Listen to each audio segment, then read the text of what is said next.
এই বাচ্চা কয়টা মেয়ের কাছে আমি জিজ্ঞেস করি, ওরা কি জানে বাংলাদেশে এখনো কত অসংখ্য অগণিত নারীরা রয়েছে যারা একটা আইনের সুশাসন পাওয়ার জন্য দাঁড়ে দাঁড়ে ঘুরতেছে, কেউ দিচ্ছে না। হয়তো ওরাও তো জানে, ওদের আশেপাশে কারো হইতে পারে, তারা এটা নিয়ে কাজ করতেছে না।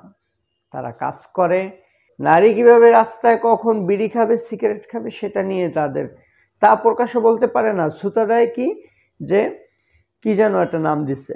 আমাদের বাংলাদেশে হিন্দু বলেন, মুসলিম বলেন, যে কোনো ধর্মের কথাই বলেন না কেন, আমাদের সামাজিক একটা স্ট্রাকচার আছে।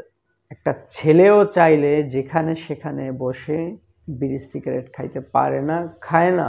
একটা ছেলেও চাইলে যখন তখন যে কোনো ড্রেস তারা পরতে পারে না। সামাজিক একটা ভাব গাম্ভীর্যের বিষয় আছে। সেখানে একটা মেয়ে যেখানে সেখানে যেমন তেমন ইচ্ছা চলবে এবং সে ওপেনে বিড়ি খাইতে চাবে, তেমন একটা বাংলাদেশ এখনই, বাংলাদেশের সময়টা এতটা নিচে এমন হয়ে গেছে বলে আপনারা কি মনে করেন? বিসমিল্লাহির রহমানির রহিম। পবিত্র মাহে রমজানের শুভেচ্ছা। রমজানের একদম প্রথম দিকে একটা ঘটনা ঘটে গেল। কিছু মানুষ যারা ছেলে এবং কিছু মানুষ যারা মেয়ে, এবং সেই ঘটনার আলোকে স্বরাষ্ট্র উপদেষ্টা তিনি ওপেনলি বলেছেন, প্রকাশ্য ধূমপান করা অবশ্যই আইনগত একটি অপরাধ। ছেলের জন্য হোক, মেয়ের জন্য হোক, অবশ্যই আইনগত অপরাধ। এই অপরাধ যখন দুইটা মেয়ে করেছিল, তখন কিছু মানুষ তাদেরকে এটা করতে নিষেধ করেছিল রমজানের মাস। তো স্বরাষ্ট্র উপদেষ্টা তখন আরো বলেছে, সেটা হচ্ছে যে রমজান মাসে একটু মানুষের আবেগ এবং ধর্মীয় গম্ভীর্যতার প্রতি শ্রদ্ধা জানানো উচিত। এই হলো তার কথা।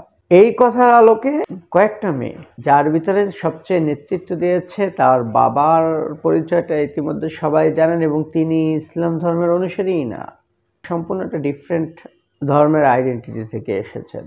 সেখান থেকে পবিত্র রমজান মাসে তিনি একটা আন্দোলনের নেতৃত্ব দিলেন, যেখানে তিনি বারবার বলতেছেন নারীর স্বাধীনতা ও নিরাপত্তা চায়। অথচ তাদের এই আন্দোলনটা হয়েছিল বিড়ি খাইতে দিতে চায় না সেটার জন্য, কিন্তু একটাবারও তারা মুখে উচ্চারণ করতে পারলো না যে আমরা প্রকাশ্য বিড়ি খাইতে চাই বা অন্য আরো অনেক কিছু খাইতে চাই। প্রত্যেকটা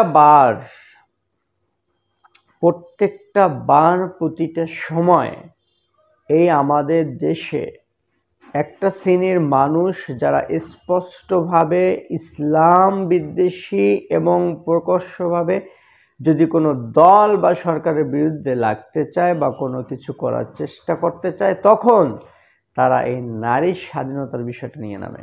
এই বাচ্চা কয়টা মেয়ের কাছে আমি জিজ্ঞেস করি, ওরা কি জানে বাংলাদেশে এখনো কত অসংখ্য অগণিত নারীরা রয়েছে যারা একটা আইনের সুশাসন পাওয়ার জন্য দাঁড়ে দাঁড়ে ঘুরতেছে, কেউ দিচ্ছে না। হয়তো ওরাও তো জানে, ওদের আশেপাশে কারো হইতে পারে, তারা এটা নিয়ে কাজ করতেছে না। তারা কাজ করে নারী কিভাবে রাস্তায় কখন বিড়ি খাবে, সিগারেট খাবে, সেটা নিয়ে তা প্রকাশ্য বলতে পারে না। ছুতা দেয় যে কি যেন একটা নাম দিচ্ছে। আমাদের সামাজিক একটা স্ট্রাকচার আছে। একটা ছেলেও চাইলে যেখানে সেখানে বসে বিড়ি সিগারেট খাইতে পারে না, খায় না। একটা ছেলেও চাইলে যখন তখন যে কোনো ড্রেস তারা পরতে পারে না। সামাজিক একটা ভাব গাম্ভীর্যের বিষয় আছে। সেখানে একটা মেয়ে যেখানে সেখানে যেমন তেমন ইচ্ছা চলবে এবং সে ওপেনে বিড়ি খাইতে চাবে, তেমন একটা বাংলাদেশ এখনই, বাংলাদেশের সময়টা এতটা নিচে এমন হয়ে গেছে বলে আপনারা কি মনে করেন? হয় নাই তো, তাহলে এদের উদ্দেশ্য কি? এবং এত মিডিয়া কাভারেজ, এই কটা মানুষের উপরে মিডিয়া এমনভাবে ঝাঁপাইয়া পড়ছে। মিডিয়া তো আমরা প্রোগ্রামে দেখি, ছোট্ট একটা কিছু হইলে মনে হয় মিডিয়াই বেশি থাকে। কিসের জন্য, কার জন্য, কি চায় এরা? হয়তো তারা নিজেরাও জানে না, কিন্তু স্পষ্টভাবে একটা বিভ্রান্তির ভিতরে তারা আছে, এটা স্পষ্ট। আমরা আমাদের পারিপার্শ্বিক নিজেদের যে লোকজন থাকে তাদেরকে আসেন একটু শাসন এবং গড়ে তোলার চেষ্টা করি, কারণ নিজেদের চারপাশটা ঠিক না থাকলে, সবারই যদি এরকম নিজেরই চারপাশ ঠিক না থাকে, এর একটা প্রভাব যে সমাজের ভিতরে পড়ে। বর্তমান পরিস্থিতি সেটাই হয়েছে।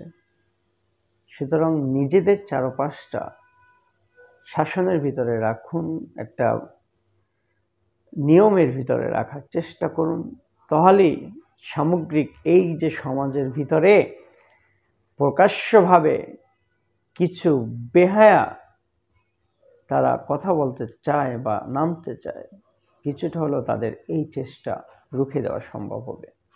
ভালো থাকবেন। আসসালামু আলাইকুম।